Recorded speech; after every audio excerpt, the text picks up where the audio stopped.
ဖောင်းတွင်ပွင့်တွေ့လွတ်လာရင်ပျော်လာခဲ့သည်လက်မြင့်သူတွေယူရှိလို့မေတ္တာတည်းသည်ဘုံပြဖို့အပြုံးလာလာကြီးနမောတဲ့မခွဲတည်တဲ့အပြုံးကြီးပြိုင်မုံမရွေးနိုင်နှလုံးသားတိုင်းရဲ့ပုံကြော်တွေ့ကြည့်ဖောင်းတွင်ပွင့်တွေ့လွတ်လာရင်ပျော်လာအားလုံးပဲမင်္ဂလာပါခင်ဗျာအညာမိုးကြိုက်သူတော်တော်များများဟာစောင်းနှွှဲရောက်လာပြီဆိုရင်အညာမိုးပေါင်းကိုတတိရကြပါတယ်မိုးပေါင်းကိုပဲလို့မြတ်မြတ်ပဲစီလေးဆန်နန်းတောင်လေးဖြူပြီးစားတဲ့ရတာကိုလည်းဘယ်နေရာရောက်ရောက်မမေ့ကြပါဘူးမိုးပေါင်းဆိုတာနမိတ်ကောင်းနဲ့ပေါင်းရတဲ့မုတ်ဆိုပြီးဆရာမကြီးခင်တူဟာမဲ့အိမ်ခံဝတ္ထုထဲမှာတော့ထည့်ရတာပါသေးတယ်အခုလိုစောင်းရသည်နဲ့ရန်ကိုလိုက်ဖက်တဲ့မိုးပေါင်းရတဲ့ဆိုင်လေးကတော့စမ်းချောင်းဘိုးလန်းနဲ့မြောင်းမြလန်းထိပ်မှာဖွင့်ထားတဲ့ချိုမြိတ်မြန်မာရွာမိုးပေါင်းဆိုင်လေးပါဒါမုတ်ပေါင်းနဲ့မျိုးလေးတွေမုတ်ပေါင်းထဲမှာထည့်တဲ့အုံးယူပဲယူပဲလုံးစီပြောင်းမှုတညက်လေးတွေပါမုတ်ပေါင်းဖြူတွေခွက်ထဲကိုစံကောင်းချင်းမုတ်ထည့်တယ်ပဲလုံးစီထည့်တယ်အပေါ်မှာပိတ်စာလေးအုပ်ပြီးတော့ပေါင်းပေါ်မှောက်တင်ပါတယ်အဖုံးအုပ်လိုက်ပါတယ်ငချိတ်မုတ်ပေါင်းတွေခွက်ထဲကိုငချိတ်မုတ်ထည့်တယ်ပဲယူထည့်တယ်အပေါ်ကငချိတ်မုတ်လေးအုပ်တယ်ပိတ်စာအုပ်ပြီးတော့ပေါင်းပေါ်မှာမှောက်တယ်ဖုံးအုပ်လိုက်ပါတယ်နောက်တစ်ခုတည်းခွက်ထဲကိုငချိတ်မုတ်ထည့်တယ်အုံးယူထည့်တယ်အပေါ်ကငချိတ်မုတ်လေးအုပ်တယ်ပိတ်စာအုပ်ပြီးတော့ဘောင်းပုံမှာမှောက်တယ်အဖုံးအုပ်လိုက်ပါတယ်ရှေ့မှာလှုပ်ထားတဲ့မုတ်ပေါင်းဖြူလေးရပြီဆိုတော့ဘူးလေးထည့်လိုက်ပါတယ်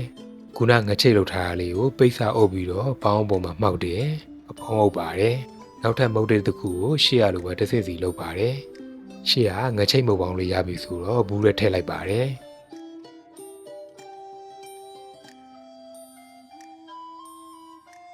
ရှေ့မှာလှုပ်ထားတဲ့အုံးယိုနဲ့ငချိတ်မုတ်ပေါင်းလေးရပြီဆိုတော့ဘူးရဲထည့်လိုက်ပါတယ်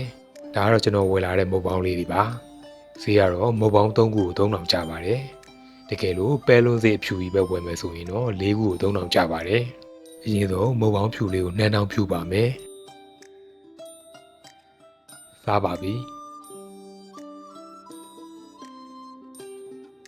သူ့ရတာစိမ့်စိမ့်အေးရတာလေးပါပူပူလေးနဲ့ဆိုစားလို့ကောင်းပါတယ်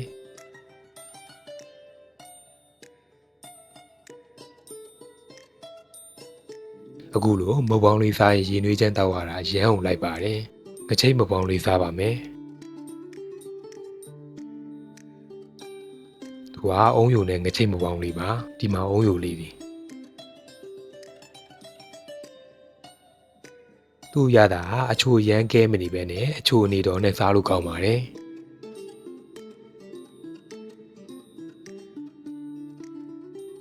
နောက်ထပ်တစ်ခုစားပါမယ်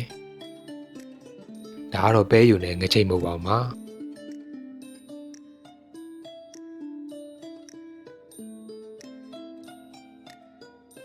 သူလည်းအချိုနေတော်လေးနဲ့စားလို့ကောင်းပါတယ်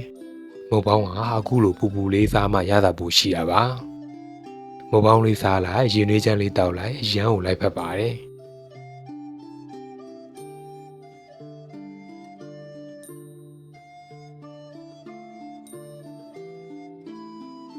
ကျွန်တော်ကတော့မုတ်ပေါင်း3ခုနဲ့တင်ဘိုက်ကိုတော့တင်းနေပါပြီ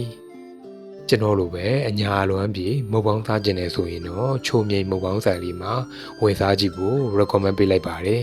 အဆုံးထိကြည့်ရှုပေးကြလို့အားလုံးကျေးဇူးတင်ပါတယ်ခင်ဗျာ